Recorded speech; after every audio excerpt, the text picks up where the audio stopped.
Michael Thompson had always been a man of vision. At 45 years old, he had built a thriving supermarket chain in Atlanta, Georgia, from a small store he inherited from his father. Known for his generosity and community involvement, Michael was a respected and admired figure. He had an important meeting at the bank to discuss a major business transaction that would help further expand his operations. "Michael, the meeting at the bank is at 10 a.m., reminded Sarah, his assistant, as she walked into the office with a cup of coffee. "Thanks, Sarah. Could you prepare the documents we need to bring?" Michael replied, smiling as he put his papers into his leather briefcase. Sarah nodded and left the room, leaving Michael with his thoughts. He reflected on how life had been generous to him despite the challenges and racism he had faced over the years. He had always believed in the power of community and the importance of giving back. It was this philosophy that had helped him grow and succeed. At 9:45 a.m., Michael left the office and got into his car. He drove calmly through the busy streets of Atlanta, thinking about the next steps for his business. He was excited about the possibility of expanding his supermarket chain to nearby cities, offering quality jobs and services to more people. Upon arriving at the bank, Michael parked and walked to the entrance. He was dressed in a well-tailored suit, but his relaxed demeanor and black skin seemed to make some of the bank's staff uncomfortable. "Good morning, sir. How can I help you?" asked the receptionist, forcing a smile. "I have a meeting with the manager, John Harris," Michael replied politely. The receptionist hesitated for a moment, looking Michael up and down before calling the manager's office. "One moment, please," she said, gesturing for him to wait. As Michael waited, he noticed the suspicious glances from other clients and bank staff. He was used to these reactions, but that didn't make the situation any less uncomfortable. After a few minutes, John Harris, the bank manager, appeared. He was a middle-aged man with graying hair and a stern expression. "What's going on here?" John asked, looking directly at Michael. "I have a meeting with you," Michael said, extending his hand for a handshake. John looked at the outstretched hand but did not shake it. "You must be mistaken. We don't have meetings scheduled with clients like you." Michael kept his composure, though he felt a wave of frustration. "My name is Michael Thompson. I own the Thompson supermarket chain." John furrowed his brow, clearly confused. "I need to verify that. Please wait here." With that, John turned and went back to his office, leaving Michael waiting in the reception area, feeling humiliated and disrespected. He knew that this incident wouldn't be forgotten easily and that something needed to be done to address the situation. Determined to fight against prejudice and injustice, Michael waited with a heavy heart, ready to face whatever obstacles lay ahead. "Linda, this gentleman says he has a meeting with you, Mr. Harris," Linda said, clearly uncomfortable. John looked directly at Michael with an expression of suspicion. "I don't recall having a meeting scheduled," he said coldly. "My name is Michael Thompson. I own the Thompson supermarket chain. I believe we have a meeting scheduled to discuss an important business transaction," Michael explained, maintaining his calm. John seemed taken aback for a moment, but quickly regained his stern demeanor. "I need to verify this. Please wait here," he said, turning to go back to his office. Michael sat in one of the reception chairs, waiting patiently. He could feel the stares of other clients and staff on him, and it bothered him deeply. After about 10 minutes, John returned. "Sorry for the confusion, but we don't have any meeting scheduled for today," John said condescendingly. "I confirmed the meeting twice with your assistant," Michael replied, his voice firm but polite. John crossed his arms, looking at Michael with disdain. "Look, I don't know what you're trying to do here, but maybe you should check your appointments before showing up," he said, clearly irritated. Michael took a deep breath, trying to keep his composure. "I'm here to discuss a serious matter. If there's an issue with the schedule, we can address it differently." John stepped back, almost as if Michael's presence was a threat. "Maybe it's best if you leave and try again another time," he said, signaling to a security guard nearby. The security guard, a burly man, approached Michael. "Sir, please follow me to the exit," he said authoritatively. Michael stood up slowly, maintaining his dignity. "I'll be back," he said, looking directly at John. "And when I return, I hope things will be different." John only offered a sarcastic smile. "Good luck with that," he replied before turning and heading back to his office. As Michael left the bank, he felt a mix of anger and sadness. He knew that this kind of treatment wasn't uncommon, but it was still unacceptable. Determined to fight against this injustice, he began planning his next steps to ensure that such situations didn't happen again, not just for him, but for anyone else facing similar discrimination. Michael was resolved not to let the treatment he received at the bank go unnoticed. The next day, he returned to the bank, this time with his assistant, Sarah, and all the necessary documents for the meeting. They arrived early, determined not to be ignored again. When they entered the bank, Michael saw that Linda, the receptionist, was on duty again. She looked at him and Sarah with evident surprise. "Good morning, Mr. Thompson," Linda said, this time with a nervous smile. "How can I help you?" "Good morning, Linda. I'm here for my meeting with the manager, John Harris," Michael replied, his voice firm and determined. Linda called John's office, and after a few moments of inaudible murmuring, she hung up the phone. "Mr. Harris will see you shortly. Please, have a seat for a moment." Michael and Sarah sat in the reception area, waiting patiently. This time, it didn't take long for John to appear, his expression as stern as the day before. "Mr. Thompson," John said, without enthusiasm, "please follow me." Michael and Sarah followed John into his office. Once inside, John closed the door and sat behind his large wooden desk, gesturing for Michael and Sarah to take the chairs in front of him. "So, what is it that you want to discuss?" John asked, his disdain barely concealed.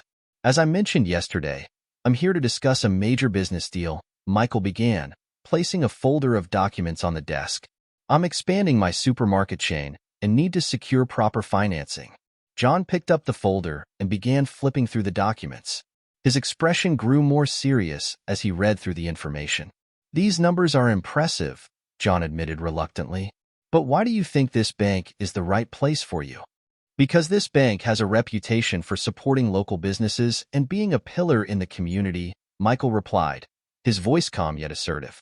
"And I believe my company fits that profile perfectly." John looked at Michael for a moment, seemingly considering his words. "All right, I'll review these documents more thoroughly and get back to you soon," he finally said.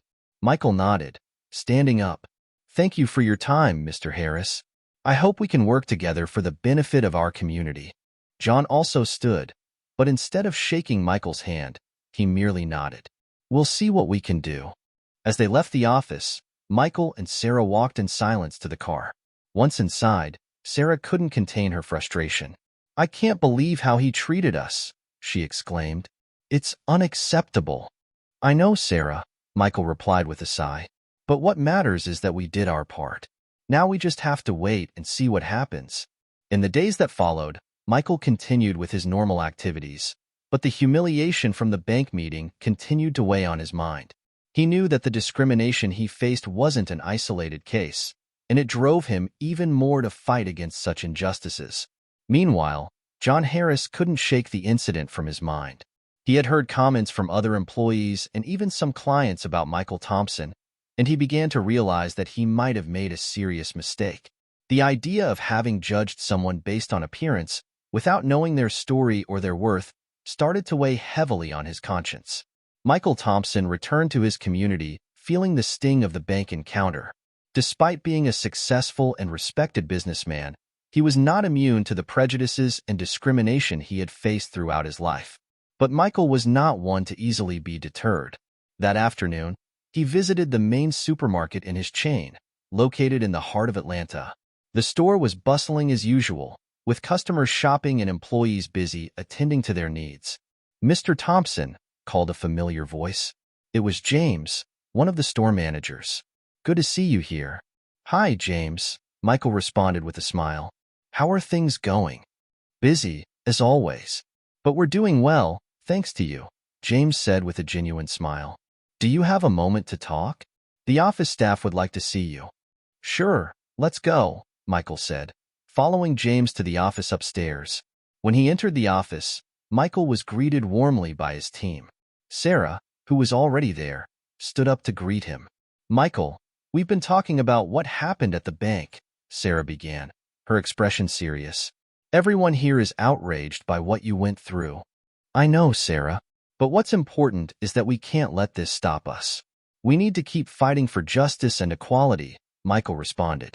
We're with you, Mr. Thompson, James said with determination. We want to help in any way we can. Thank you, everyone. Your support means a lot to me, Michael said, feeling encouraged. Let's keep doing our work and showing the community what can be achieved with dedication and unity. Meanwhile, the news of Michael's treatment at the bank began to spread through the community. Many were shocked and outraged by the story, but were also inspired by Michael's resilience and determination.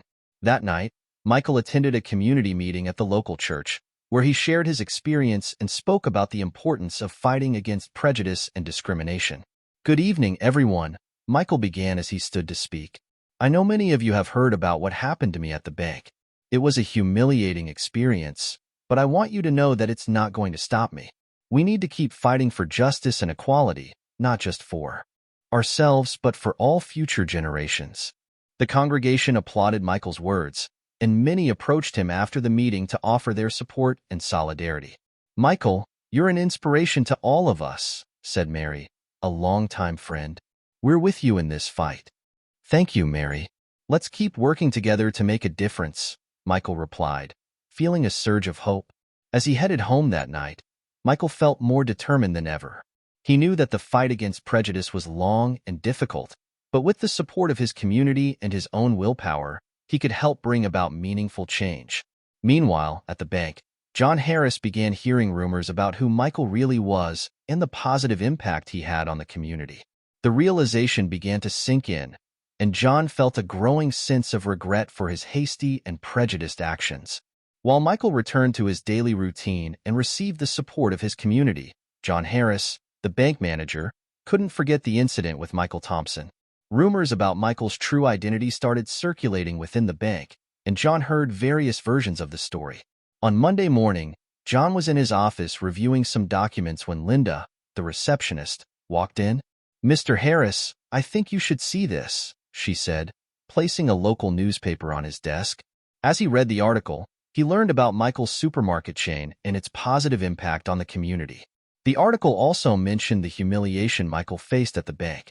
This can't be, John murmured, feeling a chill run down his spine.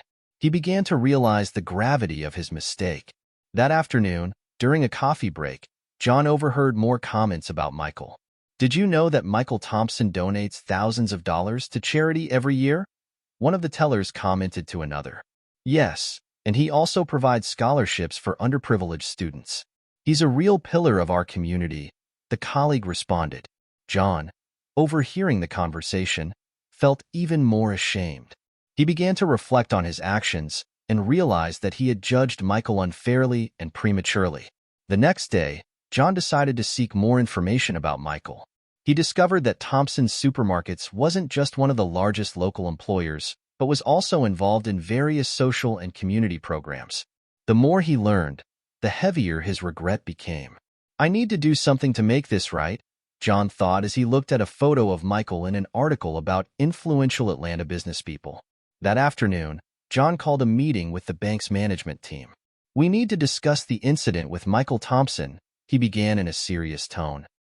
I made a grave mistake by judging a man based on his appearance, and I want everyone to know that this does not represent the values of this bank. The team fell silent, surprised by John's confession. I want to implement a sensitivity and diversity training program for all employees. Starting immediately, John continued.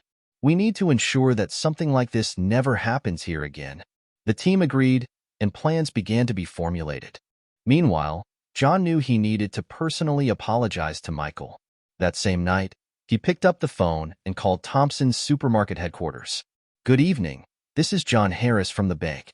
I'd like to speak with Mr. Michael Thompson, please, he said, with a lump in his throat. One moment, please, the receptionist replied, transferring the call. Hello, Michael Thompson speaking, came a firm voice on the other end of the line. Mr. Thompson, this is John Harris from the bank. I'd like to personally apologize for the treatment you received at our last meeting. I realize I made a serious mistake and am deeply sorry, John said, trying to maintain his composure. There was a moment of silence before Michael responded. Mr. Harris, I appreciate your call. I accept your apology, but I believe we need concrete actions to prevent this from happening again. I completely agree, John replied. I'd like to arrange a meeting to discuss how we can work together to promote inclusion and diversity, both at the bank and in the community. That sounds like a good start, Michael said after a brief pause. Can we meet tomorrow afternoon? I'll be there, John said, relieved. Thank you for the opportunity, Mr. Thompson. I promise I'll do everything I can to make things right. After hanging up, John felt a bit lighter. He knew he had a long way to go, but he was determined to do the right thing. The next day, Michael arrived at the bank just before 2 p.m. He was calm but determined to ensure that the meeting would result in concrete actions. As he entered the bank, he was greeted by Linda, the receptionist, who now appeared much friendlier and more respectful. Good afternoon, Mr. Thompson. Mr. Harris is expecting you, she said, pointing the way to the manager's office. Thank you, Linda, Michael replied, walking toward John's office. As he entered the room, John immediately stood up and extended his hand. Mr. Thompson, thank you for coming. Please, have a seat. Michael shook John's hand and took a seat, watching the manager attentively. Before we begin, I want to reiterate my apologies for what happened. I made a serious mistake, and I am deeply sorry, John began, his voice laden with sincerity. I appreciate your apology, Mr. Harris, Michael said calmly, but I'm more interested in knowing what actions the bank will take to ensure this doesn't happen again. John nodded, clearly prepared for the discussion. I completely agree. We have already started implementing a sensitivity and diversity training program for all our employees. Additionally, we are reviewing our customer service policies to ensure everyone is treated with respect and dignity. That's a good start, Michael said, but I believe we can do more. I want to propose a partnership between my supermarket chain and the bank to promote inclusion and diversity in the community. John seemed surprised but intrigued. How do you envision this partnership? We could start with community events that promote education about diversity and inclusion. Additionally, we could create a joint fund to support minority-owned small businesses and scholarship programs for underprivileged students, Michael suggested. That sounds like an excellent idea, John replied, excited. I'm fully committed to supporting this initiative. Let's work together to plan and implement these programs. Michael smiled, feeling relieved and hopeful. I believe this partnership can make a real difference in our community.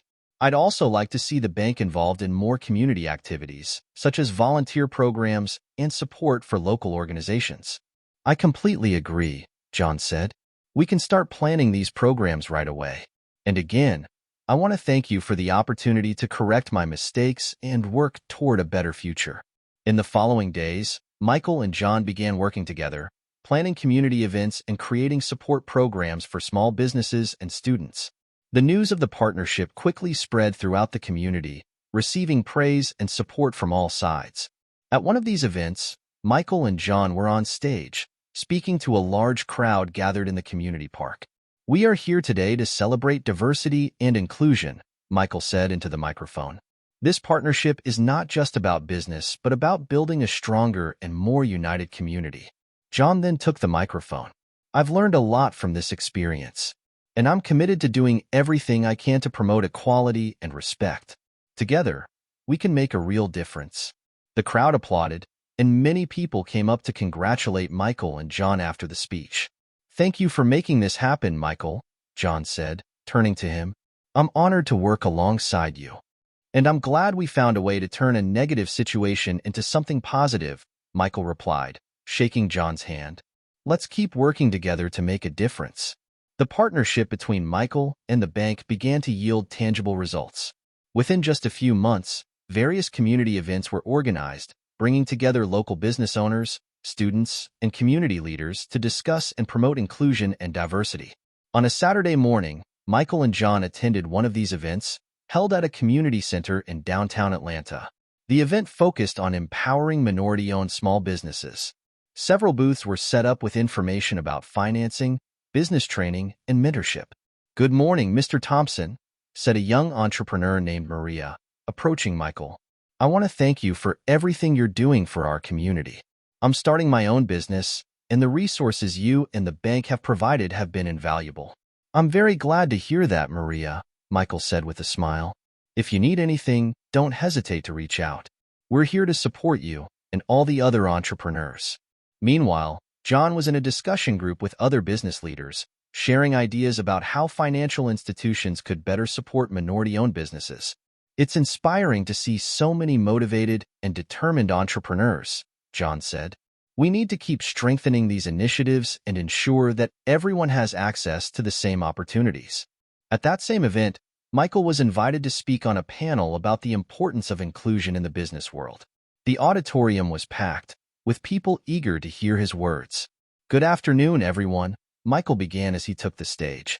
Today we're here to talk about the importance of inclusion and diversity in business. I believe each of us plays a crucial role in creating an environment where everyone can thrive, regardless of their background or appearance. He took a pause, looking out at the crowd before continuing.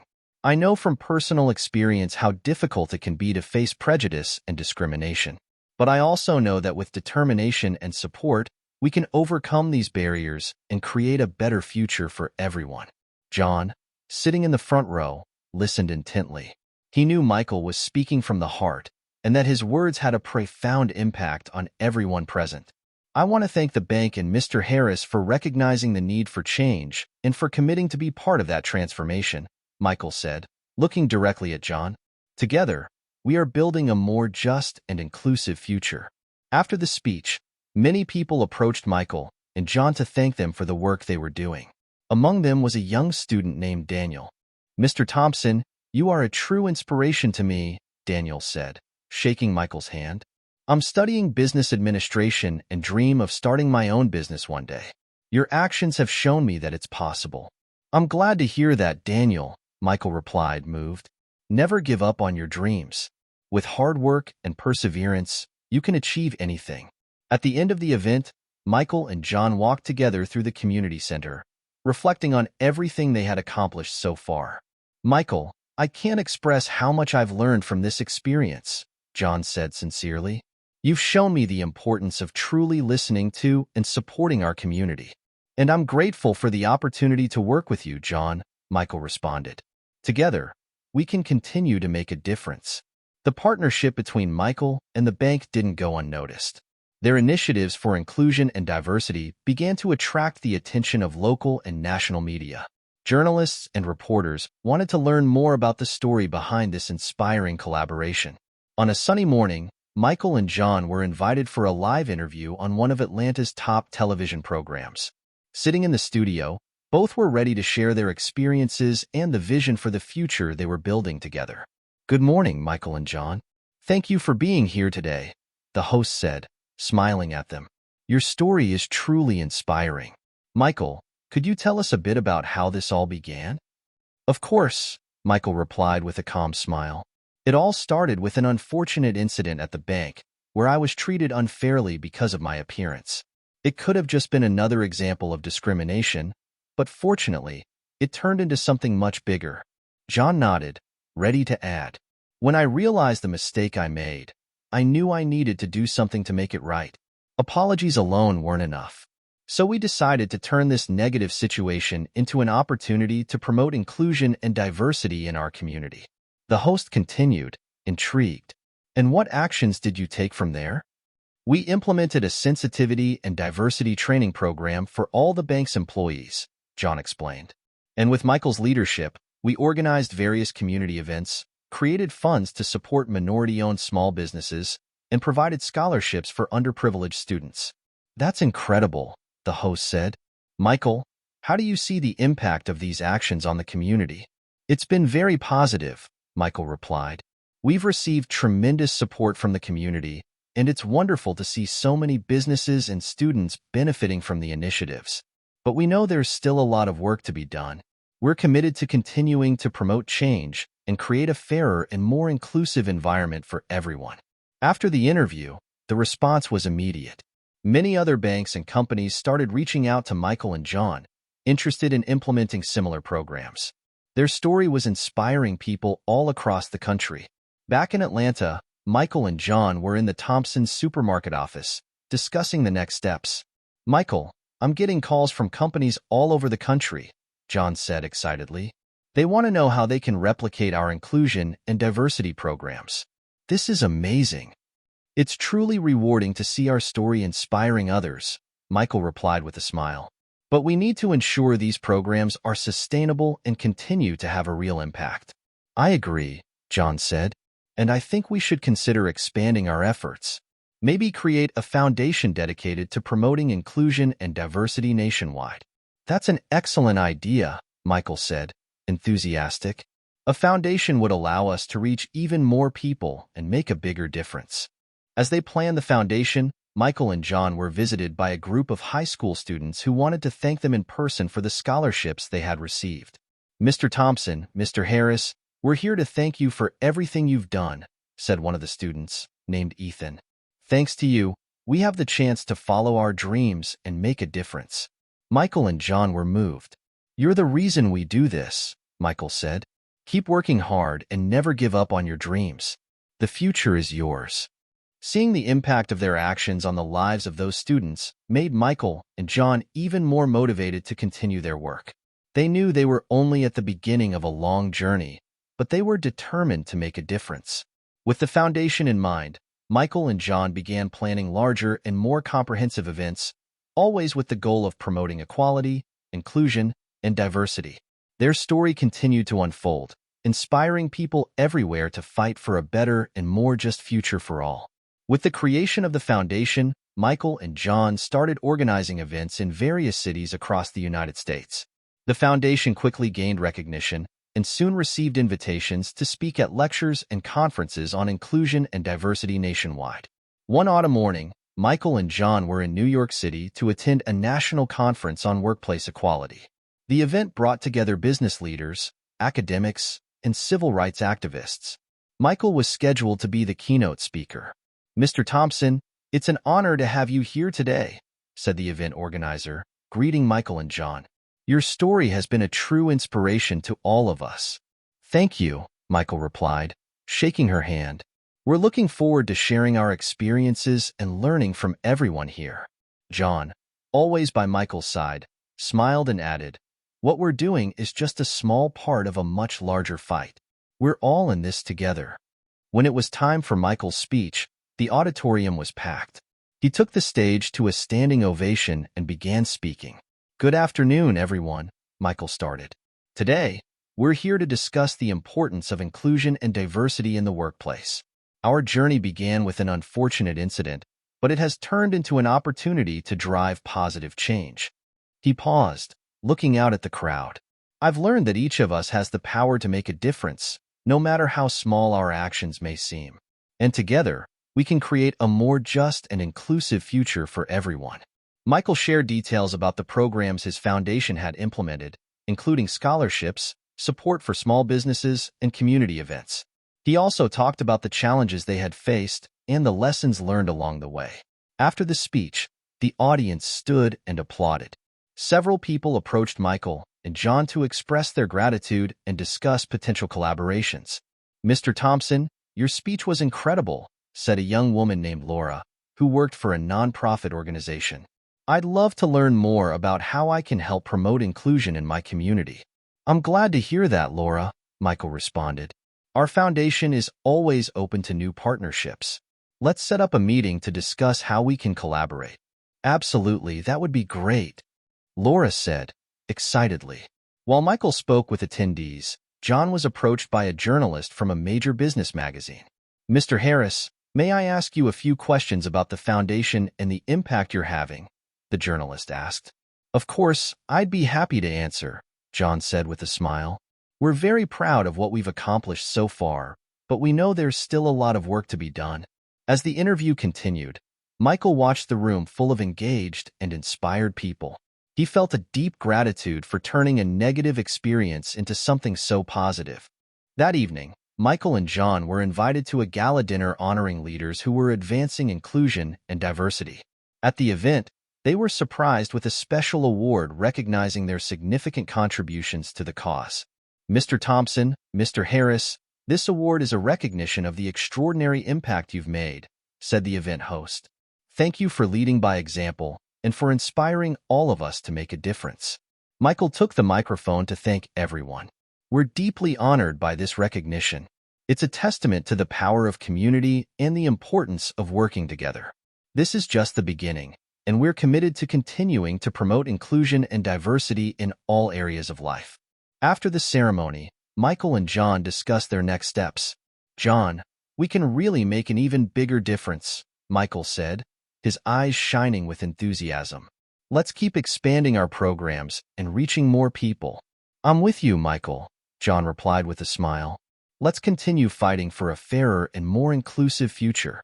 And so, with a clear vision and unwavering commitment, Michael and John moved forward, inspiring and transforming lives on their journey to promote equality and inclusion across the country.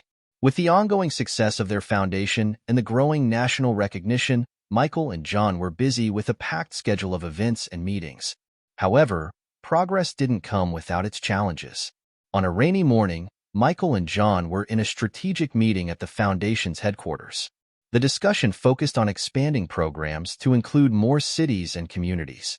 "Michael, we have some proposals to open new community centers in various cities across the country," John said, showing a map with potential locations. "This would allow us to reach more people and have an even greater impact." Michael looked at the map thoughtfully. "This looks great, John. However, we need to make sure these new centers have the right resources and that the staff are well trained." "I agree," John responded. "We're working on a plan to ensure quality and consistency across all centers, but this requires significant investment. We need additional financial support to move forward. Let's assemble a team to prepare a detailed proposal and start seeking sponsors and donors," Michael suggested. "Additionally, we need to continue strengthening our network of partners to ensure each center has the necessary infrastructure to operate effectively." The meeting was productive, and both felt more confident about the path ahead. However, the following week brought a new challenge. A critical article appeared in a local newspaper, questioning the effectiveness of the Foundation's programs and suggesting that resources were not being used optimally. Michael and John held a press conference to address the article. "We are aware of the concerns raised in the article," Michael began. "We want to assure everyone that we are committed to transparency and the effectiveness of our programs."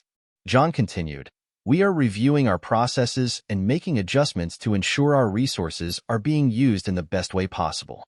Criticism is an opportunity for improvement, and we are taking all necessary steps to address the concerns." A reporter raised her hand. "Can you provide specific examples of how you're addressing the criticisms and what measures are being taken to improve?" "Certainly," Michael replied.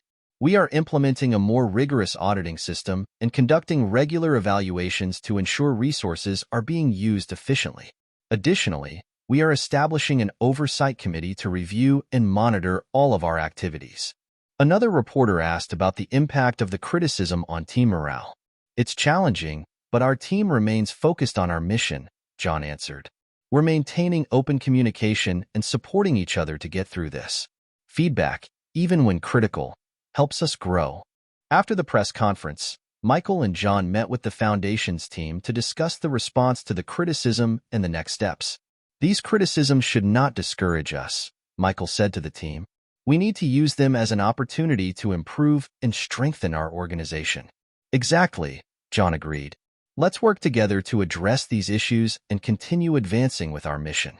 The team intensified their efforts to implement the necessary changes and ensure that all processes were aligned with best practices. Over time, the Foundation regained the community's trust and continued to expand its programs successfully.